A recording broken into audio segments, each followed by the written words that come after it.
여러분 안녕하십니까? 오늘 또 참으로 좋은 날입니다. 하나님께서 평강으로 넘치게 채워주시기 바랍니다. 저는 오늘 여러분과 함께 보혈의 사중 축복이라는 제목으로 은혜를 나누고자 합니다.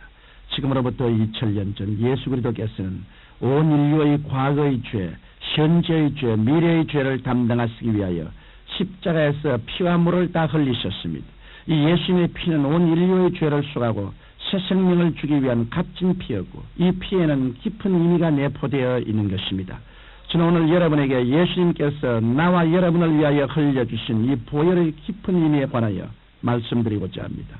첫째로 예수님께서는 불순종의 인류를 대수하기 위해 순종의 피를 흘리셨습니다. 예수님께서 겟세마네 동산에서 하나님 앞에 기도할 때의 모습을 상상해 보십시오. 그는 온 세상의 죄악을 한 몸에 다 걸머쥐고 십자가에 못 박아야 될 자신의 모습을 잘 알고 있었습니다. 예수님께서는 내 원대로 마옵시고 아버지의 원대로 되기를 원하나이다라고 힘쓰고 해서 간절히 순종의 기도를 하셨습니다. 아담과 하와는 하나님을 거역하고 자기의 뜻을 쫓아 살았지만 예수 그리스도께서는 자신의 모든 의지를 끊고 하나님께 완전히 순복하셨습니다. 겟세마네 동산에서 예수님께서 얼마나 애를 쓰시며 간절히 기도하셨던지 이마에서 흐른 땀이 핏방울이 되어 방울방울 떨어졌습니다. 이 핏방울은 예수님의 모세 혈관을 터치고 나온 순종의 핏방울이었습니다. 이러므로 오늘날 누구든지 예수 그리스도의 순종의 피를 의지하고 나오는 사람들은 하나님께 버림받은 상태에서 하나님과 화목할 수 있는 길이 열리고 사망에서 생명으로 옮겨지는 것입니다. 나아가 주님께서 흘리신 피는 여러분과 나의 고집과 불순종과 죄악으로 향하려는 마음조차 씻고 대수하셨습니다. 그리고 우리들에게 순종의 능력을 부어주셨습니다. 이러므로 여러분들이 의지가 약해 하나님 뜻대로 살지 못하고 죄악에 떨어졌다는 것은 마귀에게 속은 변명에 불과한 것입니다. 여러분은 넉넉히 하나님의 뜻에 순종할 수 있습니다. 겟세마네 동산의 예수님을 바라보십시오. 그리고 예수님을 본받아 애쓰고 힘써 간절히 기도하십시오. 예수님께 부어졌던 순종의 힘이 여러분에게도 부어주실 것입니다. 둘째로 예수님께서는 우리의 질병을 대수하기 위해 치료의 피를 흘리셨습니다. 무리들에게 붙잡힌 예수님께서 빌라도의 뜰에서 사형 선고를 받았습니다. 그러나 로마 군인들이 빌라도의 뜰 구석으로 끌고 가서 예수님의 옷을 벗기고 가죽 채찍으로 내려치기 시작하였습니다. 로마에서는 사형을 받을 사형수에게 채찍으로 40에 하나 감한 39대를 때립니다.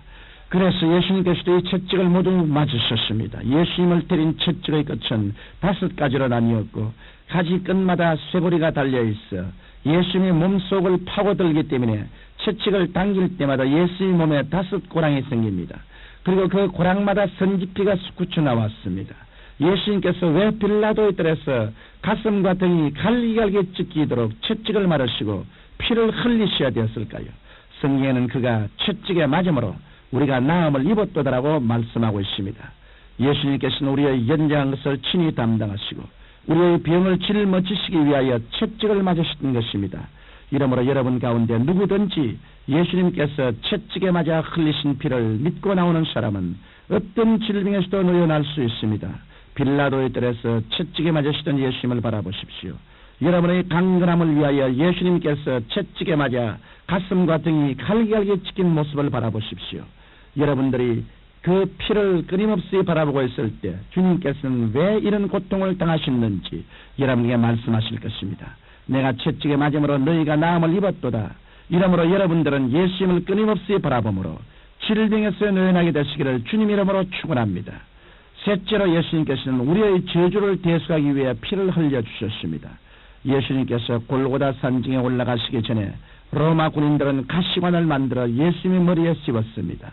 가시로 인해 터진 혈관에서 피가 넘쳐나와 예수님의 온 얼굴을 적시고 가슴팍에 방울방울 떨어지고 있었습니다. 왜 예수님께서 가시관을 쓰시고 피를 흘리셔야 했을까요? 가시는 바로 저주를 상징합니다. 예수님께서 가시관에 찔려 피를 흘리신 까닭은 온 인류에게 가시 같은 저주를 제하여 주시기 위함이었습니다. 갈라디아서 3장 10절에 보면 그리스도께서 우리를 위하여 저주를 발언받으사 율법의 저주에서 우리를 속량하셨다라고 기록하고 있습니다. 청취자 여러분, 여러분의 생활에, 가정에, 사업에 가시 같은 저주를 제하고 싶지 않습니까? 이 시간 눈을 들어 가시관을 쓰신 예수님을 바라보십시오. 가시관에 찔려 이마에서부터 흘러내리는 피를 뚜렷이 보십시오. 이 피가 바로 여러분을 저주로부터 속량하여 주기 위한 피입니다. 오늘날 너무나 많은 신자들이 예수를 믿으면서도 가난과 슬픔과 실패가 운명인 양 받아들이고 있습니다. 이것은 결코 예수님의 뜻이 아닌 것입니다. 이 방송을 청취하시는 여러분 모두는 가시관을 쓰셔서 저주를 제하신 그리스도를 받아들임으로 저주에서 벗어나게 되시기를 주님 이름으로 축원합니다. 넷째로 예수님께서는 인류를 죄와 사망에서 건져주시기 위해 구원의 피를 흘리셨습니다. 주님이 매달리신 곳은 풀한 폭이 나지 않는 골고다입니다. 로마 군인들이 예수님을 십자가에 달기 위해 예수님을 누이고 양손과 양발에 대못을 박은 다음 파놓은 구덩이에 높이 세우셨습니다. 예수님의 체중으로 찢긴 손과 발에서 흐르는 피가 예수님의 몸을 타고 흘러내려 골고다를 붉게 물들였습니다. 죄를 지은 적이 없고 불의를 행한 적이 없는 주님께서 왜 이렇게 십자가에 달려 피를 흘리셨을까요? 십자가에 흘리신 예수님의 피는 여러분과 나의 일생의 죄를 다 대속한 대속의 피입니다. 장엄한 기분이 들게 하는 종교적인 의식이 아니었습니다.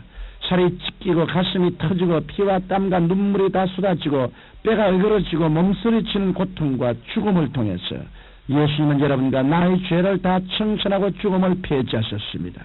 오늘 이 시간에도 주님께서는 못자국 난 손을 여러분을 향해 내미시고 수고하고 무거운 짐진 자들아 다 내게로 오라. 내가 너희를 쉬게 하려고 말씀하십니다. 이 예수 그리스도의 사랑을 배반하고 여러분은 어디에서 쓸 곳을 찾겠습니까? 사랑하는 청취자 여러분, 죄지은 그대로 못난 그대로 빈손든 그대로 예수 앞에 나오십시오. 예수 앞에 나와서 겟세마네 동산에서 흘리신 순종의 피를 받아들임으로 하나님과 화목하시고 하나님의 뜻에 순종하십시오. 채찍에 맞아 흘리신 피를 받아들임으로 건강을 얻으십시오. 가시관을 쓰시고 흘리신 피를 받아들임으로 저주에서 벗어나 축복을 누리십시오. 그리고 골고다의 십자가에서 흘리신 피를 받아들임으로 죄악과 사망을 벗어버리고 죄 용서와 영생을 얻으십시오. 예수 그리스도께서는 온 인류의 죄악과 저주와 질병을 한 몸에 걸머지시고 십자가에 달려 돌아가심으로 이 모든 것을 다 대속하신 것입니다. 이제 예수 안에서는 죄의 문제가 해결되었습니다. 삶의 저주와 질병의 문제도 해결되었습니다. 이러므로 우리가 이 사실을 믿고 감사함으로 바라 누리면 되는 것입니다. 이 십자가의 대속의 연총을 누리느냐 못 누리냐는 여러분과 저에게 달려있는 것입니다. 여러분은 주님께서 온 인류를 위하여 흘려주신 보혈을 믿고 그 보혈에 의지하여 주님께 나오십시오. 그리할 때 주님의 영인 성령께서 임하시사 여러분들을 영혼이 잘됨같이 범사에 잘되고 강건하며 생명을 얻되 넘치게 얻는 삶으로 인도해 주실 것입니다. 사랑하신 아버지 하나님, 주의 피는 지금도 의나벨의 피보다 더 낮게 외치고 계시오니 예수님의 피를 의지하고 하나님 앞에 나오는 우리들이 되게 도와주옵소서. 예수님 이름으로 기도합니다. 아멘.